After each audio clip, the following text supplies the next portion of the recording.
யோகம் என்ற வழிகளிலே விரிவாக நாம் சிந்தித்தோம். யோக முறையை தொடர்ந்து வழிபாட்டு நெறிகளில் சரியை கிரியை யோகம் என்ற படிமுறை இருந்தாலும் கூட மூன்றாவது தந்திரத்திலே யோகத்தை பற்றி சொல்லிய நாயனார் நான்காவது தந்திரத்தில் சக்கரத்தை பற்றி சொல்லுகிறார். இந்த சக்கர வழிபாடு என்பது வழிபாட்டு முறைகள்ல ஒன்று. அது வழிபாடுல கிரியை, கிரியையில சொல்லப்படுகின்ற செய்திகள் தான்.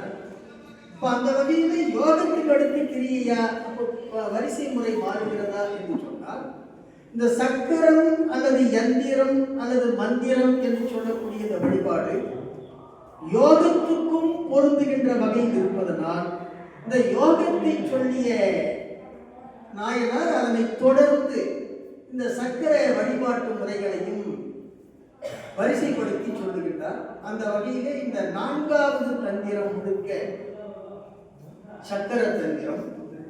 இதுல இன்னொரு நமக்கு வருத்தத்துக்குரிய ஒரு செய்தி என்னன்னு சொன்னா, இந்த 9 தந்திரங்களிலேயே மிக அதிகமான போலிப்பாடல்கள் இருக்கக்கூடியது நான்காம் தந்திரம்.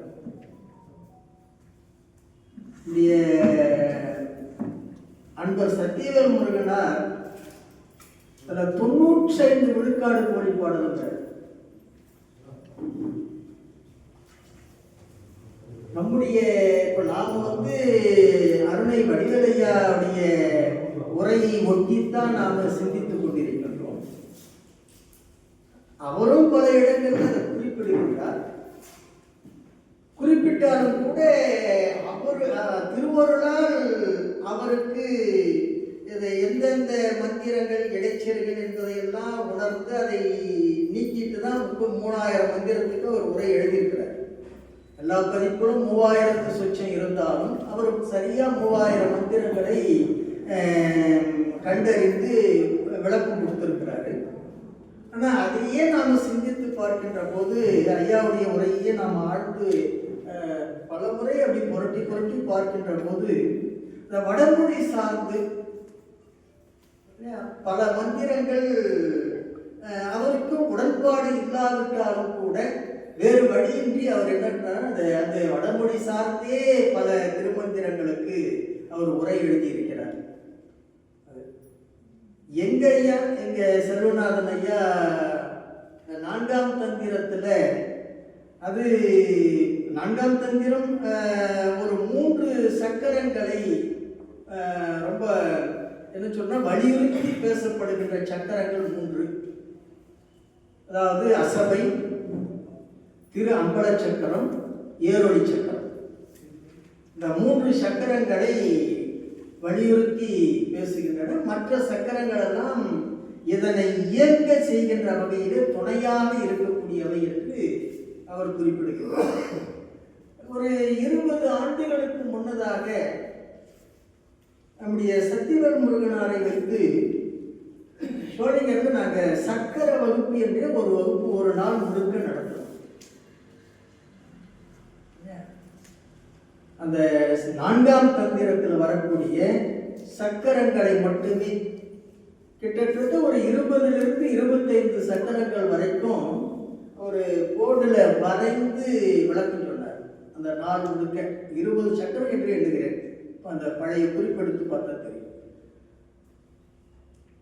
அவ்வளவும் சொல்லிட்டு அவர் என்ன சொன்னாருன்னா, இந்த சக்கரங்கள் இது என்ன சொல்லுன்னா பெருமானை சார்ந்து பலன் தரக்கூடிய சக்கரங்கள். இதுக்கு நேர்மறையாக பலன் தரக்கூடிய சக்கரங்களாகவும் சிலர் முறைப்படுத்தி வைத்திருக்கிறார்கள் என்று சொல்லுகிறார். சக்கரம் என்ற சொல்லுக்கு என்ன பொருள் அப்படின்னு சொன்னா, பட்ட வடிவமாக இருந்து விரைவாக ஓடுகின்ற தன்மையுடையது எதுன்னு சொன்னா சக்கரம். இப்ப நாம் வேண்டும் போது விரைவாக செல்ல வேண்டும் என்று எண்ணுகின்ற போது நாம் என்ன செய்யணும் சொன்னா, அந்த சக்கரமுடைய பொருளை நாம் என்ன பண்றோம், பயன்படுத்துறோம். அதுபோல விரைவாக பலன் தரக்கூடிய வகையில சில மந்திர ஆற்றலுடைய எழுத்துக்களை இந்த செப்பு தகட்டிலோ அல்லது மரத்து பலகையிலோ வரைந்து அதனை வழிபாடு செய்து அதற்குரிய பலனை பெறுகின்ற வகையிலே அமைவதுதான் இந்த சக்கர வழிபாடு. இப்ப இந்த சக்கரங்கள் முழுக்க முழுக்க நம்முடைய ஐந்தெழுத்தினுடைய அடிப்படையில் அமைந்தது தான். ஐந்தெழுத்தினுடைய அடிப்படையில் அமைந்தது தான். என்ன சொல்ல போனா, இந்த தமிழ் எழுத்துகள் 51 எழுத்துகள் இருக்கின்றனவே. இந்த 51 எழுத்துகளுக்கும் பொருள் உண்டு. 51 எழுத்துகளுக்கும் பொருள் உண்டு. அந்த வகையில நாம் நம்முடைய வாழ்வாங்கு வாழும் கலை பயிற்சியினுடைய 3வது புத்தகத்துல நீங்க அந்த செய்தியை பார்த்துருக்கலாம்.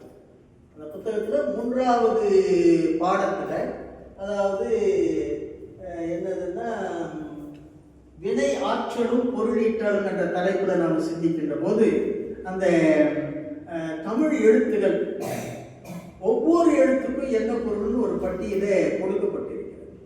இப்ப அந்த வகையில தான் இந்த சக்கரத்தை நாம அமைக்க முடியும். ஆகவே இந்த சக்கரம் என்பது விரைந்து பயன் தரக்கூடிய ஒரு யந்திரம். விரைந்து பயன் தரக்கூடிய ஒரு யந்திரம். அது முறையாக பயன்படுத்தினால் முறையாக பலன் கொடுக்கும். அதை உச்சரிப்பு மாறாக தவறுதலாக பயன்படுத்தினால் அது வேறு விதமான பலனையும் கொடுக்கும். ஆகவே சக்கர தந்திரத்தில் இத்தகைய ஒரு 2 விதமான நிலைகளும் உண்டு. ஆகவே இந்த சக்கர தந்திரத்துல இங்க ஒரு சத்தியவேல் முருகனார் சொல்லும் போது உதாரணத்துக்கு ஒரு செய்தி சொன்னார். எடுத்துக்காட்டு, இப்போ நம்முடைய நிலத்துல ஆழ்துளை கிணறோ அல்லது கிணறோ வெட்டி இருக்கிறோம். அமைத்திருக்கக்கூடிய அந்த கிணற்றிலோ அல்லது ஆழ்துளை கிணற்றிலோ நமக்கு நீர் வரத்து திருப்திகரமாக இல்லை. அந்த மாதிரி நேரத்துல அந்த பஞ்சபூதங்கள்ல நீருக்குரிய மந்திரம், அந்த மந்திரத்தின் அடிப்படையில ஒரு சக்கரம் இருக்கிறது. அந்த சக்கரத்தை அமைத்து அந்த மந்திரத்தை உருவேற்றி 48 நாட்கள் பூசித்து அதற்கு பிறகு அந்த சக்கரத்தை கொண்டு போய் கிணற்று கரையிலோ அல்லது ஆழ்துளை போர்வெலுக்கு பக்கத்திலேயோ அதை புதைத்து நாள்தோறும் அதுக்கு ஒரு தூப தீபம் காட்டி வழிபாடு செய்துன்னு சொன்னா நமக்கு வற்றாத தண்ணீர் கிடைக்கும் என்று ஒரு சக்கரத்தை சொல்றாரு. சொல்லிட்டு அடுத்து சொல்றாரு, நமக்கு ஆகாதவர்கள், நமக்கு விரோதிகள், நம் மீது பொறாமை உள்ளவர்கள், அல்லது தண்ணீரே வராத இந்த போர்வெல்ல இப்படி தண்ணீர் கொட்டுதே என்று பொறாமை குணமுடையவர்கள், அதற்கு நேர்மறையாக சக்கரத்தை உருவாக்கி அங்கே புதைத்து அவர்கள் செய்தால் அந்த தண்ணீர் வர நின்று போயிடும். இப்படி 2த்துக்குமே இருக்கு என்று அவர் குறிப்பிடுறார். யாரு? சத்தியவேல் முருகனார் சொல்றார்.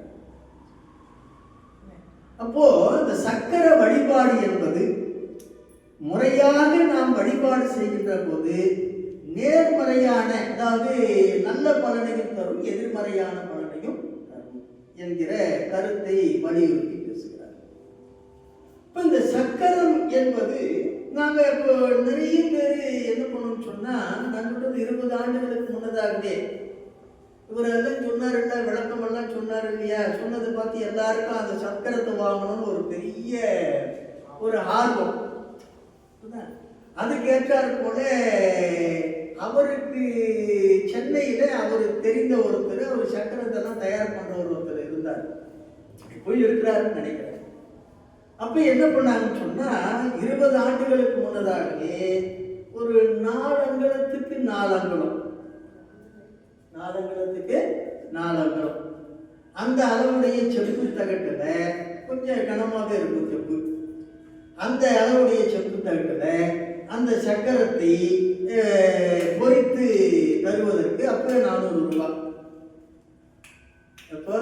ஆண்டுகளுக்கு முன்னதாகவே. எவ்வளவு நம்ம கையாளம் தான் இருக்கும், 4 அங்குலத்துக்கு 4 அங்குலம் நம்ம பாக்கெட்ல வச்சுக்கிற அளவுக்கு தான் இருக்கும். அப்ப நிறைய பேர் திரிபுரை சக்கரம், நவாத்திரி சக்கரம், அது இதுன்னு என்னென்ன யார் யாருக்கு என்னென்ன பலன் தேவையோ அதுக்கேற்ற மாதிரி சக்கரத்தை வாங்கிட்டு அவர்கிட்ட அதுக்குரிய மந்திரத்தையும் அதுக்குரிய திருமந்திர பாடல்களையும் கேட்டு தெரிஞ்சுக்கிட்டு பண்ணாங்க. அப்போ அடியேனும் ஒரு சக்கரம் வாங்கினேன். அடியேனும் ஒரு சக்கரம் வாங்கினேன். என்ன சக்கரம் சொன்னா கலைமகள் சக்கரம். என்ன சக்கரம்? கலைமகள் சக்கரம். அந்த சரஸ்வதிக்குரிய கலைமகளுக்குரிய அப்ப அதுதான் தேவைப்பட்டது. அதனால அதை வாங்கணும். அது பல பேர் திருமகள் சக்கரம் வாங்கினாங்க. ஒவ்வொருத்தருக்கும் அவங்களுடைய தேவை கேட்டார் போல வாங்கினாங்க. கலைமகள் சக்கரம் இன்றைக்கும் வழிபாட்டில் இருக்கு. இன்றைக்கும் அது வழிபாட்டில் இருக்கு. அந்த கலைமகள் சக்கரம் கிட்டத்தட்ட ஒரு 20 ஆண்டுகளாக வழிபாட்டில் அந்த கலைமகள் சக்கரம் இருந்து கொண்டிருக்கிறது. இதை எதுக்கு சொல்லணும்னு சொன்னா, நம்முடைய எண்ணம், நம்முடைய செயல்பாடு, நம்முடைய நோக்கம் இதெல்லாம் நியாயமானதாக இறை உணர்வோடு அமையக்கூடியதாக இருந்தால் அதற்குரிய அந்த சக்கரத்தை, சக்கர வழிபாடு என்பது நம்ம அனுபவத்தில் பார்க்கின்ற போது சக்கர வழிபாட்டை காட்டிலும் பெருமான் மீது கொண்டிருக்கக்கூடிய பற்றும் 5 எழுத்தும் தான் நமக்கு எல்லா விஷயமுமே தருமே தவிர வேற எதுவும் தந்துவிடாது. இப்போ அந்த மாதிரி இந்த சக்கர தந்திரத்துல 3 சக்கரங்களை நாம விரிவாக, அதாவது முதன்மையாக சொல்லப்பட்டிருக்கக்கூடிய இந்த அசபை, அடுத்தது அம்பல சக்கரம், அதற்கடுத்தது ஏரொளி சக்கரம், இந்த 3 சக்கரங்களையும் நாம சிந்திக்க இருக்கின்றோம். அதற்கு பிறகு அதற்கு துணையாக இருக்கக்கூடிய மற்ற சக்கரங்களை, ஏன்னா அது திரும்ப திரும்ப பார்க்கின்ற போது அந்த வட சொற்கள் தான் அதிகமாக இருக்கிறது. வட சொற்கள் தான் அதிகமாக இருக்கிறது. நம்முடைய அருணை வடிவேலையா என்ன சொல்றாருன்னா, திருமூல நாயனார் வடமொழியும் தென்மொழியும் கரை கண்டவர். ஆகவே இந்த 2 மொழிகளை அதிகமாக பயன்படுத்தியிருக்கிறார். மற்ற மொழிகள் எல்லாம் அவருடைய காலத்துல இல்லைங்கிறது தெரிகிறது என்று அது ஒரு குறிப்பு சொல்லிட்டு போறார். ஆனா முதல்லயே சொல்லும் போது திருமூலர் பேசுகிறார், என்னை நன்றாக இறைவன் படைத்தனன் தன்னை நன்றாக தமிழ் செய்யுமாறே என்று பேசுகிறார். அப்ப அவருடைய வாக்கு மூலம் அவரே சொல்லிட்டார், என்னை எதற்காக இறைவன் இந்த உலகத்துல என்னுடைய உடம்பை மறைக்க செய்து மூலனுடைய உடம்புல இருந்து இந்த உலகத்துல விட்டு வைத்திருக்கிறான் அப்படின்னு சொன்னா தமிழ் செய்யுமாறு என்று தெளிவாக பேசுகிறார். தமிழ் என்ற சொல்லுக்கு மொழி என்று மட்டும் பொருள் அல்ல, தமிழ் என்ற சொல்லுக்கு சிவம் என்றும் இன்னொரு பொருள். தமிழ் என்ற சொல்லுக்கு சிவம் என்றும் இன்னொரு பொருள். ஆகவே என்னை இறைவன் இந்த உலகத்துல சிவ யோகத்தை பற்றி, சிவ வழிபாட்டை பற்றி, சிவ நெறியை பற்றி இந்த உலகில் இருக்கக்கூடிய அத்துணை பேரும் தெளிவாக உணர்ந்து கொண்டு பெருமானுடைய திருவடியை அடைவதற்குரிய நெறியை சொல்லுவதற்காக என்னை இந்த உலகத்தில் இருக்கிறான் என்று அவர் சொல்லுகிறார். ஆகவே அந்த வாக்கு மூலத்தின் அடிப்படையில் பார்க்கின்ற போது தமிழ் மறைக்கும், தமிழ் எழுத்துகளுக்கும் தமிழ் நெறிக்கும் மாறாக இருக்கக்கூடிய எந்த ஒரு பாடலாக இருந்தாலும் அது திருமூலருடைய பாடல் அல்ல என்ற ஒரு முடிவுக்கு நாம் வர வேண்டியதாக இருக்கிறது. இப்படி பார்க்கின்ற போது இப்ப 4ஆம் தந்திரத்துல அருணை வடிவேலையா குறிப்பிட்டு இருக்கிற எல்லா பாடலையும் தான் நம்ம சிந்திக்க போறோம். ஆனா எல்லா பாடலுமே திருமூலர் பாடல் அல்ல. அதுல ஒரு 5 to 10 விழுக்காடு தான் அவருடைய பாடல், மற்றதெல்லாம் போலி பாடல்கள். எங்க வைத்தியநாதன் ஐயா சொல்லுவார், எங்க வைத்தியநாதன் ஐயா 12 திருமுறைகளில் சைவ சித்தாந்தம்னு ஒரு நூல் எழுதுறார் நம்ம பாடத்திட்டத்துக்காக, திருவாவடுதுறை ஆதீன பயிற்சி வகுப்புக்காக 12 திருமுறைகளில் சைவ சித்தாந்தம். இப்போ கொஞ்சம் தொகுப்புகளாக அந்த புத்தகமே வர்றதில்லைன்னு சொல்லி கேள்விப்பட்டேன். இந்த புத்தகமே வர்றதில்லை அப்படின்னு கேள்விப்பட்டேன். ஆனால் பழைய மாணவர்கள் ஒரு 10 ஆண்டுகளுக்கு முன்னதாக சித்தாந்தம் படித்த மாணவர்கள்கிட்ட அந்த புத்தகம் இருக்கும். அந்த பெரிய புத்தகம் 12 திருமுறைகள், அதை நீங்கள் படிச்சிருந்தா தெரியும் எவ்வளவு சிரமப்பட்டு அந்த கருத்துக்களை எல்லாம் 12 திருமுறைகளையும் நோக்கி அவர் எடுத்திருப்பாரு. இது நேரடியா அடியனிடத்துல எங்க ஐயா சொன்னது. திருமந்திரத்துல 4ஆம் தந்திரம் முழுக்கவே இடைச்செருகல் என்று சொல்வார். திருமந்திரத்துல 4ஆம் தந்திரம் முழுக்கவே இடைச்செருகல் என்று எங்க ஐயா சொல்வார். அப்படி திருமந்திரத்தில் அதிகமான இடைச்செருகளும் போலிப்பாடலமாக இருக்கக்கூடிய ஒரு தந்திரம் எது சொன்னால் 4ஆம் தந்திரம். இந்த 4ஆம் தந்திரத்தில் இந்த சக்கர தந்திரம்னா என்னன்னு பார்த்தோம். சக்கரம்னா எந்திரம். நாம எந்திரத்தை அமைத்து அதற்குரிய மந்திரத்தை சொல்லி வழிபாடு செய்கின்ற போது அந்த வழிபாட்டிற்குரிய பலன் மிக விரைவாக நமக்கு கிடைக்கும் என்கிற நோக்கிலே சொல்லப்பட்டிருக்கக்கூடிய வழிபாட்டு முறை இந்த சக்கர தந்திரம். முதல்ல நமக்கு அசபை என்ற தலைப்பு கொடுக்கப்பட்டிருக்கிறது. இந்த அசபை என்று சொன்னால் என்ன என்பதை விளக்கம் சொல்லிட்டு இந்த தந்திரத்தில் இருக்கக்கூடிய 30 திருமந்திரங்களை நாம் முற்றோதல் செய்யலாம். முதல்ல அசபை என்ற அந்த தலைப்புக்கான விளக்கத்தை மட்டும் நாம பார்ப்போம். செபித்தல் அப்படின்னு சொன்னா சொல்லுவதுன்னு அர்த்தம். அசபை அப்படின்னு சொன்னா செபிக்கப்படாதது என்று. அசபை என்று சொன்னால் செபிக்கப்படாது, அதாவது இயல்பாகவே தானாகவே விளங்குவது எதுவோ அதுக்கு பேரு அசபை. செபிக்கப்படாமல், அதாவது சொல்லப்படாமல் தானாகவே இயல்புறுவது அல்லது இயல்பாகவே அமைவது எதுவோ அது அசபை. ஜபிக்கப்படாதது தானாகவே இயல்புறுவது அல்லது தானாகவே அமைவது அது என்னது? அசபை. இப்போ யாரிடத்திலையும் உபதேசம் வாங்காமல் நாம வாய்விட்டு அதை செபிக்காமல் தானாகவே விளங்கக்கூடிய மந்திரம் எதுன்னு சொன்னா அசபை மந்திரம். அதுதான் அஜபா மந்திரம் என்று சொல்லுங்க. என்ன மந்திரம்? அஜபா மந்திரம் என்று சொல்லுங்க. அப்ப வாய்விட்டு சொல்லாமல் தானாகவே இயங்கக்கூடியது அப்படின்னு சொன்னா இன்னொரு நுணுக்கமான செய்தியை பார்த்தோம் சொன்னா, இந்த அசபை என்பது மனிதர்களிடத்துல மட்டும்தான் இந்த அசபா மந்திரம் இருக்குதா? என்னன்னு சொல்ல போனா இந்த சக்கரத்தை இறைவன் உலகத்துல எத்தனை விதமான உயிர்கள் இருக்கின்றனவோ, அதாவது பிராணவாயுவை மூச்சு காற்றை சுவாசிக்கக்கூடிய உயிர்கள், அது பறவைகளாக இருந்தாலும் சரி, விலங்குகளாக இருந்தாலும் சரி, மற்ற உயிரினங்களாக இருந்தாலும் சரி, பிராணவாயுவை கொண்டு பிராணனை கொண்டு இயங்குகின்ற உயிர்கள் அத்துணை இடத்திலும் எது ஒன்று சொன்னா இந்த அசபா என்கிற சக்கரத்தை இறைவன் வைத்திருக்கின்றான். இந்த சக்கரம் தனியாக யாரும் தயார் பண்ணது கிடையாது. யார் கொடுத்தது?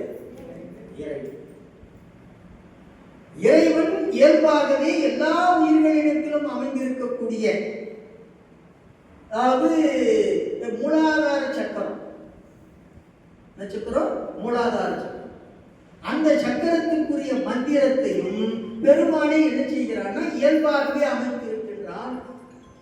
அப்ப மந்திரம்னா என்ன, எந்திரம்னா என்ன தெரியாத உயிரினங்கள் கூட எந்த மந்திரத்தை ஓதிக்கொண்டிருக்கின்றன?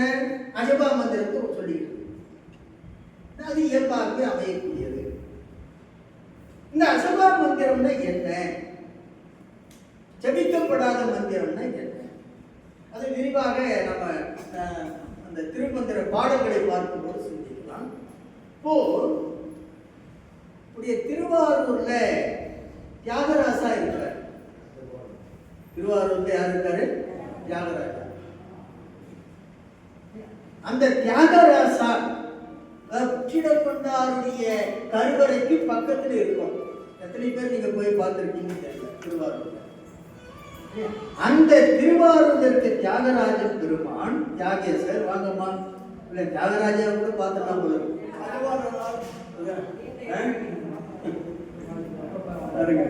அங்க போனா தியாகராஜாவே நமக்கு தரிசனம் கொடுத்துருவாரு. இப்போ இந்த தியாகேச பெருமான் அவரு நம்முடைய திருப்பார்கடல்ல பள்ளி கொண்டிருக்கிறார் பத்தியா? யாரு? திருமால். அந்த திருமால் வைகுந்தத்துல திருப்பார்கடல்ல பள்ளி கொண்டிருக்கக்கூடிய அந்த திருமால் அவர் தியாகராசாவை பிரிய மனமில்லாமல் அவர் தன்னுடைய மார்பகத்தின் மீது வைத்துக் கொண்டிருப்பாராம். யாரு? தியாகராஜா. தியாகராஜாவுடைய பீடம் எதுன்னு சொன்னா திருமாலுடைய.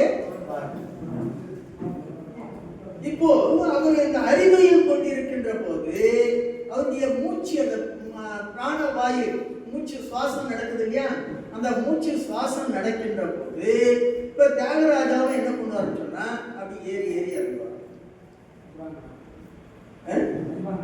ஆமா, இது இந்த இதய துடிப்பு இருக்கு இல்லையா, அந்த மூச்சு சுவாசிக்கின்ற போது இதய துடிப்பு இருக்கு இல்லையா, அந்த துடிப்புக்கு ஏற்றாது போல அதாவது மூச்சு உள்வாங்கணும், மூச்சை வெளியிடும். அப்படி மூச்சை உள்வாங்குகின்ற போது ஹம், வெளிவிடுகின்ற போது சம்.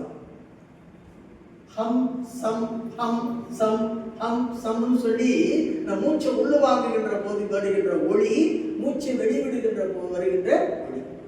அதனால இதுக்கு ஹம்ச மந்திரம் என்று பெயர். என்ன மந்திரம்? ஹம்ச மந்திரம் என்று பெயர். இப்ப இந்த ஹம்ச மந்திரம் என்பது இந்த இதய மூச்சு துடிப்பு இருக்கு இல்லையா, அந்த துடிப்புக்கு ஏற்றார் போல இந்த தியாகராஜா ஆடுகின்ற அந்த நடனம், இந்த மந்திரம், அதுதான் என்ன மந்திரம்? அசபை மந்திரம். இந்த தியாகராசாவை திருமால் வச்சுருக்கிற தியாகராசாவை நம்மால தேவேந்திரன் பார்த்து எனக்கு வேணும்னு வாங்கிட்டு போயிட்டான். திருமாலும் கொடுத்துட்டாரு. இப்ப தேவேந்திரன் கையில இருந்த தியாகராசா அவரு இங்க பூமிக்கு வரணும்னு நினைக்கிறாரு. என்ன, தேவர்களுக்கு சொகத்தை அனுபவிக்கணும்னு நினைக்கிறவங்களே தவிர அவங்களுக்கு இறை வழிபாடு, இறை உணர்வெல்லாம் எப்போ வரும்னு சொன்னா துன்பம் வரும்போது, அசுரர்கள் அடிக்கும் போதுதான் சாமி நினைப்பே வரும். அது வரைக்கும் வராது. அதுலயும் யாருக்காவது பக்தி உணர்வு இருந்தா அவங்க தான் வருத்தப்படுறாங்களாம் தேவ உலகத்துல. என்ன வருத்தப்படுறாங்கன்னு சொல்லி மணிவாசகர் பாடுறாரு. பூமியில் போய் பிறவாமை நாம் போக்குகின்றோம் அவனி என்று அந்த இறை உணர்வு உள்ள தேவர்கள் எல்லாம் வருந்துகிறார்களாம். நாம இந்த உலகத்துல வீணாக காலத்தை கழிச்சுட்டு இருக்கிறோமே, பூமியில பிறக்க போய் பிறக்காம இன்னும் காலத்தை போய்கிட்டு இருக்குமே அவங்க வருத்தப்படுறாங்களாம். இங்க தேவ உலகத்துல நமக்கெல்லாம் பூமியில பிறக்கிறதுக்கான வாய்ப்பு பெருமான் கொடுத்துருக்கிறான். ஆனா நாம என்ன பண்ண மாட்டேங்கிறோம்? அவனை நினைக்க மாட்டோம்.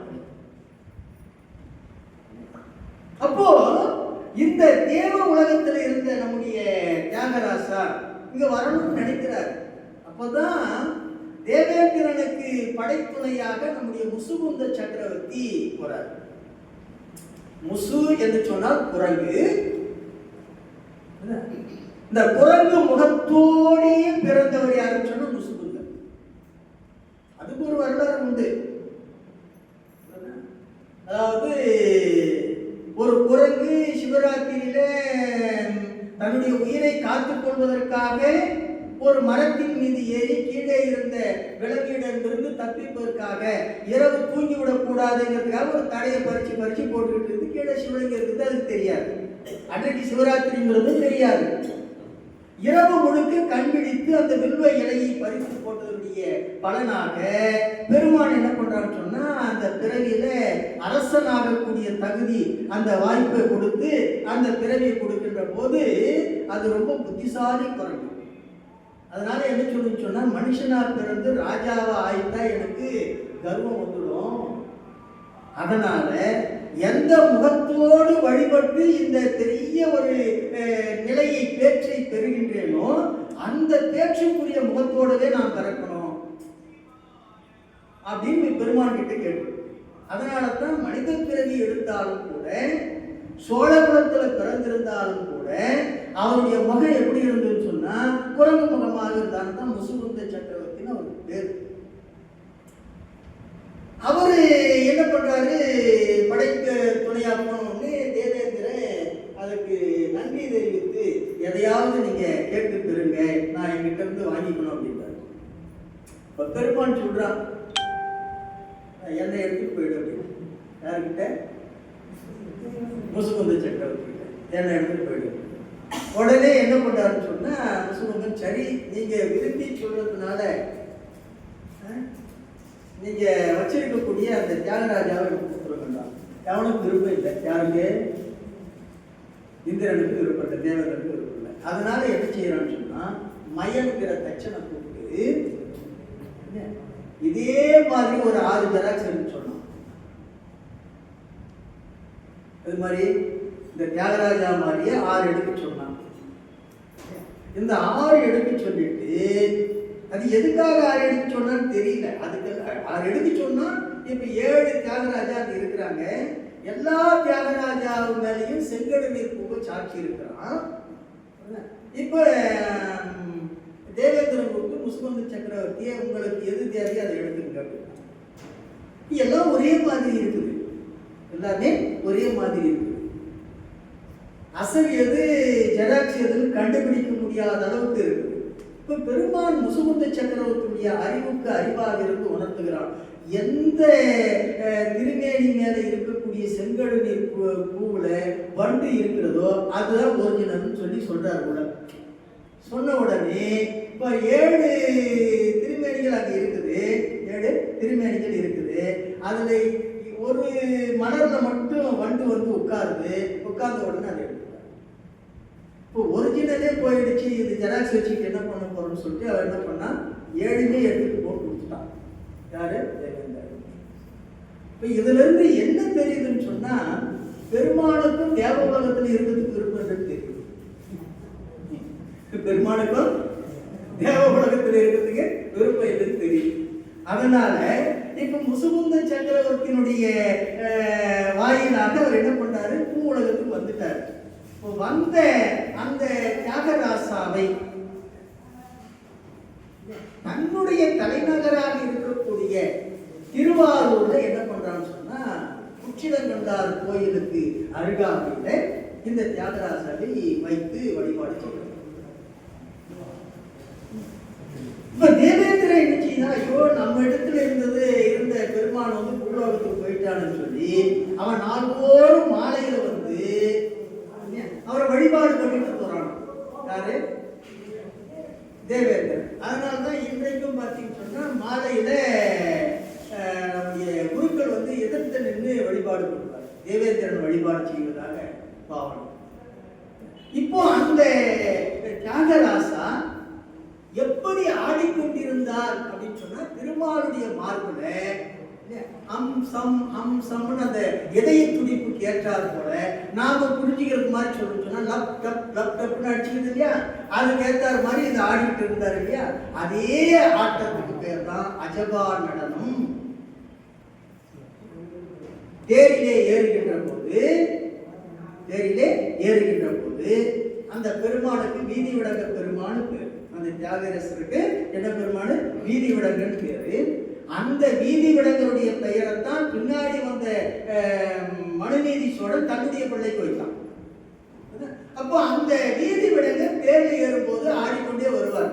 அந்த ஆட்டம் தான் என்ன ஆட்டம் சொன்னா அஜபா நடனம். ஆகவே இந்த நடனம் அல்லது இந்த சக்கரம் அல்லது இந்த மந்திரம் இது பெருமானி இயற்கையாகவே எல்லா உயிர்களிடத்திலும் அமைத்திருக்கக்கூடியது.